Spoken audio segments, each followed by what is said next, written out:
And welcome to another fun-filled episode of that 401k podcast. Ary Rosenbaum here.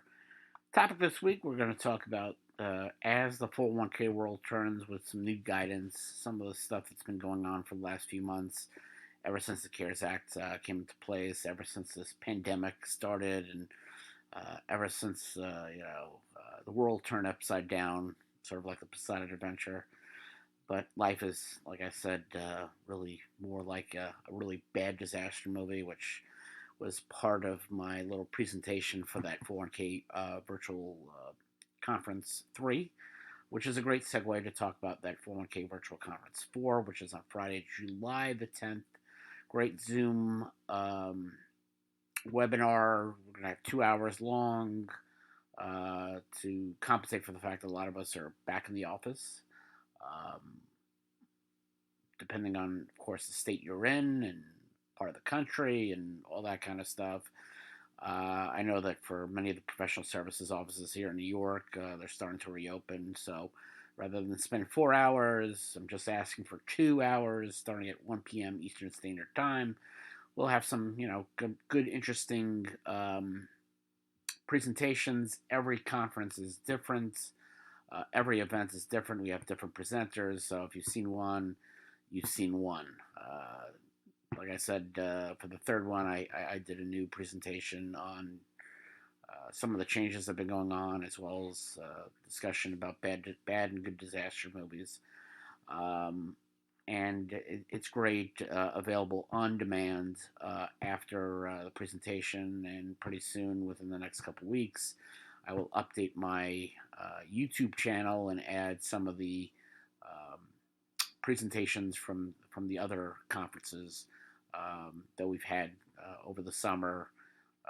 Summer hasn't even started yet, but over the period of time since we all 12 of us congregated in Disney World for that 401k national conference. That was a joke, slight joke, which was the last, I think it was the last conference before the pandemic struck. I think Disney World, I think we kind of closed down Disney World. Disney World closed down about 4 or 5 days after we left Orlando. But anyway, that 401k conference that we're trying to reschedule for St. Louis, Houston, Minneapolis, again, up in the air. Major League Baseball looks like we'll have to reschedule those events for 2021. And then, of course, hopefully we will be in Las Vegas December 4th, Friday, December 4th, Las Vegas Ballpark in Summerlin, Nevada. Again, I had some conferences in mind for September, October, November. I think we're going to err on the side of caution and not schedule those.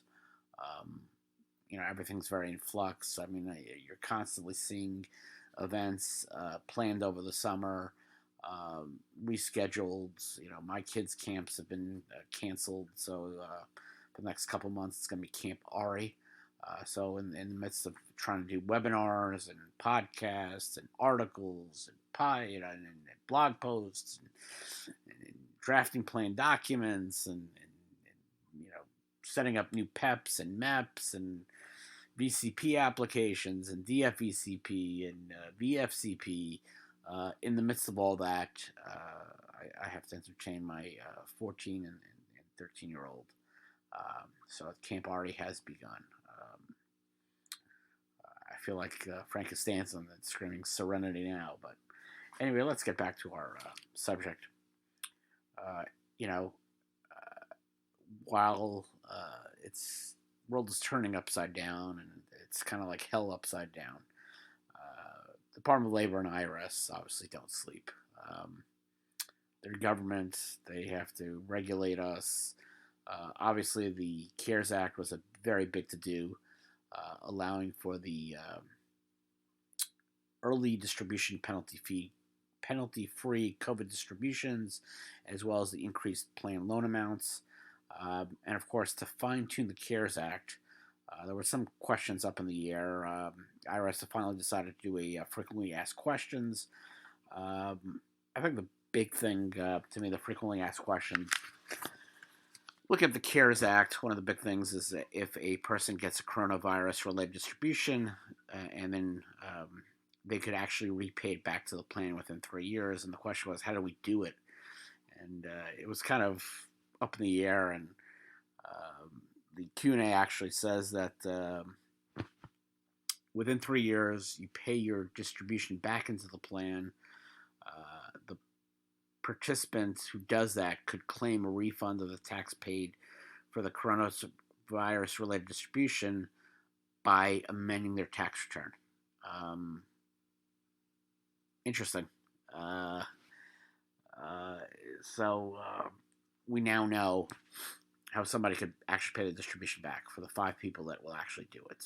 Because quite honestly, when people really need money, they take it out, they don't put it back in. But of course, maybe there'll be more than 5 people who take advantage of that. But it's glad, I'm glad that there's a feature on it. Again, I'm the turn of the punch bowl. I'm kind of frank and honest with what I think is going to work and what I think won't work. And listen, I'm not. I've been wrong. It happens, but the FAQ also says that if an employer doesn't adopt the coronavirus-related distribution rules under the CARES Act, a qualified individual who receives the distribution for any other reason still may treat the distribution as a coronavirus-related distribution on their tax return. There was also some clarification on the participant certification, which was required for the participant to get that distribution or loan under the CARES Act. And of course, the CARES Act said the plan sponsor just has to rely on what the participant certifies. While the plan sponsor could rely on it,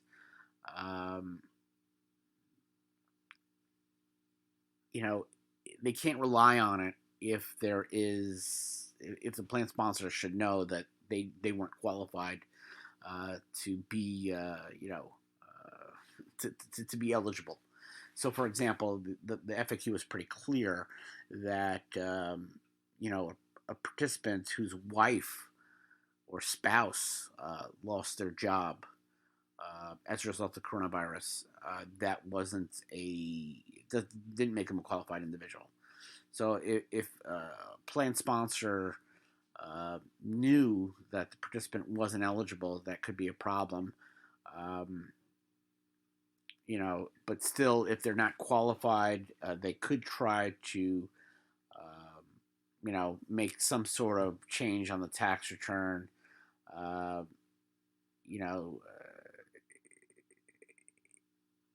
As long as they meet the eligibility requirements. It's really clear. It's not really clear on what happens. But again, if the participant lies in the certification, the plan sponsor knows about it. To me, it's not a viable, bona fide coronavirus-related distribution. Next on the hit list is something we talked about last week. The e-disclosure rules released. I think that this is one of the biggest changes in the retirement plan business. Again, turn in the punch bowl. I will be honest and say how I feel about certain changes in the business. To me, the e-disclosure rules being released and allowing plan sponsors to treat retirement plans as if they were part of the 21st century in terms of e-disclosure, eliminating the need for these mass mailings.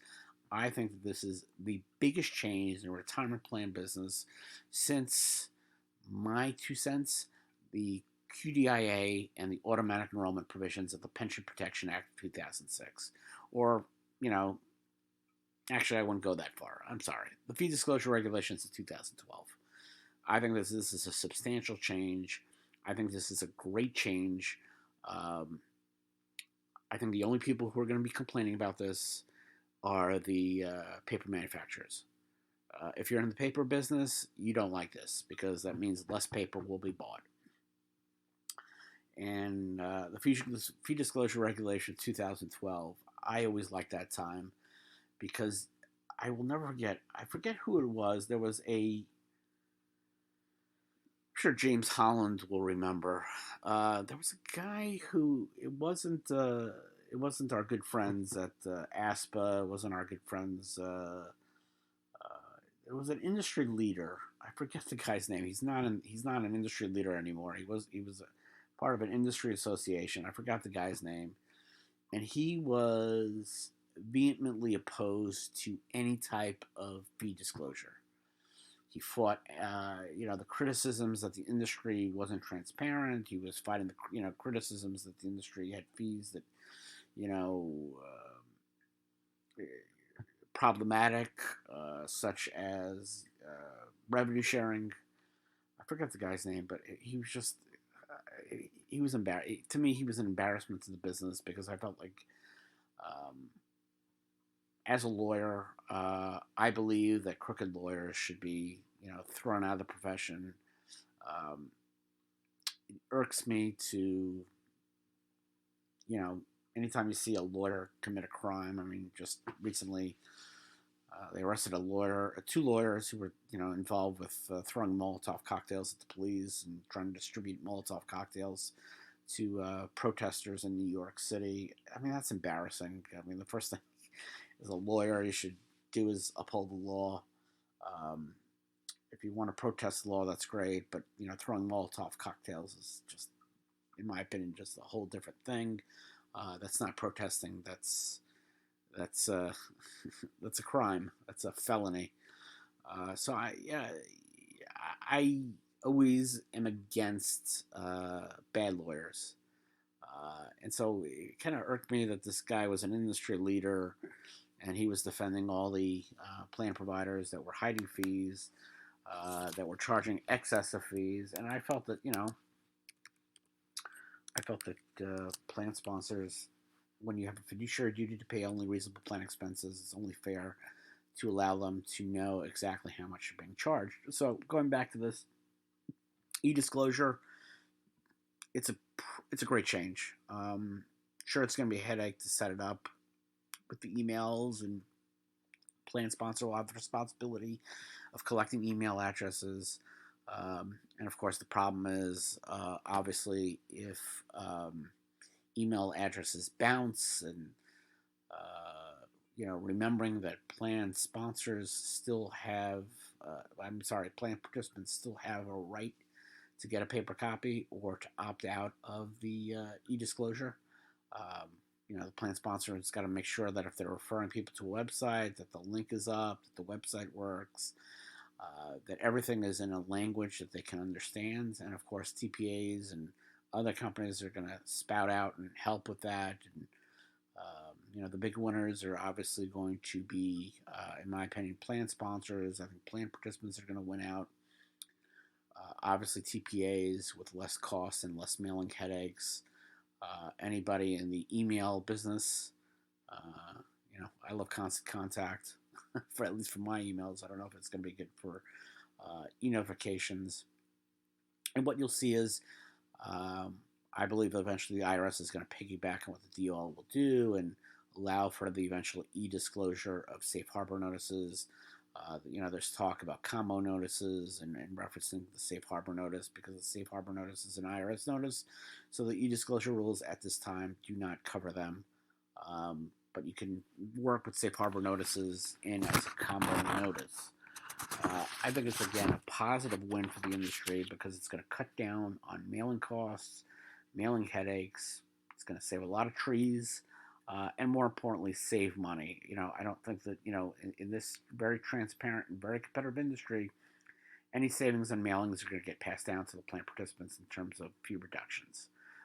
You eliminate the mailing charges. You eliminate, whether they're direct to the participant or whatever it may be. I think that it's going to put more money in the pockets of plan participants. It's going to further reduce fees.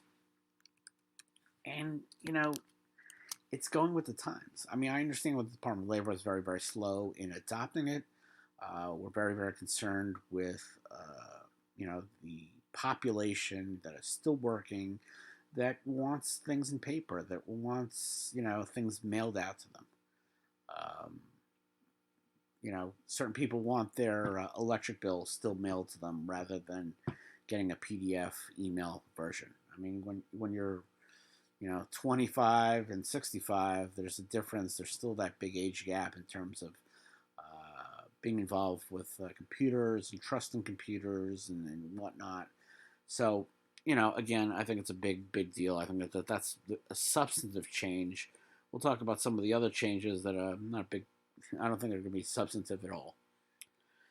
Next to discuss, according to what we see out there, the Department of Labor has filed a draft regulation called Improving Investment Advice for Workers and Retirees Exemption with the Office of Management and Budget. As of this time, we don't know what it says. We believe that this will be another proposed fiduciary rule. What's interesting about that is obviously we don't know what it looks like. But interesting what about it is right now we are dealing with June 2020. And what happened the last time we had a presidential election? Well, we had this fiduciary rule that was going to come into play. Trump, in an upset, won the election and mothballed that new rule. So right now we have another presidential election. Obviously, if Trump is reelected, and who knows what will happen, June and November is very far away. If he's reelected, obviously whatever this proposed rule will probably be implemented and whatnot. If he does lose, who knows what will happen? I mean, again, we assumed 4 years ago that the rule was going to come into effect. Brokerage houses paid millions and millions of dollars in legal fees, and listen, I did very well with that. I was working with a broker, and dealing with trying to conform with the new fiduciary rule, and then voila, we have an election, and my work was no longer needed, as they say. So I think that will be a big change, and that's something to keep our eyes on. And again, yes, the retirement plan rules, but politics in government, come into play, and we'll have to see what happens. Speaking of things that I don't think are a big deal, apparently the Groom Law Group had two clients who wanted to offer private equity exposure in 401k plans, defined contribution plans. So the IRS, Department of Labor, released some guidance that would allow investment funds like target date funds with some private equity exposure. You're looking at partial exposure to private equity. So again, target dates, maybe asset allocation, those type of deals, just, that type of exposure, not private equity, bits and pieces of private equity directly. It's looking at funds of funds and all that kind of stuff. I was joking on Twitter. I wasn't really joking. I'm kind of serious. I don't think there's going to be much demand for it. I've never heard an advisor say, what's missing from this fund lineup? Exposure to private equity. Never heard that conversation happen. It's never happened. Doesn't mean that there aren't advisors out there that want it. It doesn't mean that there aren't mutual fund companies that now all of a sudden want to offer a target date or asset allocation fund with private equity exposure. I just don't think this is something that the industry or the plan participant was dying to offer. This isn't ETFs. This isn't index funds. This isn't target date funds. It's something that not many people are going to be interested in it. I don't think that this is something that's going to be the biggest thing since sliced bread or fee disclosure regulations. I can't believe I said PPA before I said fee disclosure. Whatever. It's what happens when you record late at night. But anyway, it's there. And, it's not a bad thing. I just don't think that that's something that people really, really wanted. Last but not least, the IRS is giving temporary relief for the physical presence requirement for witnesses and notaries for participant elections that must be witnessed or notarized. So when you're going through the calendar year 2020, and dealing with spousal consent for the waiver of the qualified joint survivor annuity, or spousal consent for DC plans when the plan participant wants to designate somebody other than their spouse as a beneficiary. Ordinarily you need a witness. Ordinarily you need a notary. So the IRS has, under their guidance, allowed for video notarization, video witnessing, that sort of stuff. It's important for the participants that need it. I think it's just a smart thing to have. Obviously, with this pandemic and working from home, quite honestly, we don't really know how long this is going to go. I mean, my problem with this pandemic is you have three medical experts, and for the three medical experts, you get five medical opinions. So, is there going to be second wave? Some places haven't even had the first wave. We talk about it all the time with my kids' school. Are we going to start in September? Or are we going to start in November? We talked to the school ended last week. We talked to some of the school officials this week, and heck, nobody knows. And so it's great that the IRS here has been very, very proactive, and again, waiving the JNS, designating somebody other than a spouse for your beneficiary. These are important things for certain participants, and I'm glad that I'm glad the IRS is, in its infinite wisdom. I don't say that much when it comes. Infinite wisdom and IRS are a lot of times mutually exclusive, but right here it goes together because it's something that there is a need for. Certainly a bigger need than private equity, but again, that's just my 2 cents. So go to that 4ksite.com for further information about all my events. And I hope you guys will be here next week for another fun-filled episode of that 4K podcast, as well as joining me on Friday, July 10th. And then probably next week we'll talk about some of the other things that I've got cooking. So thank you, and hope to see you guys next week. Take care. Bye.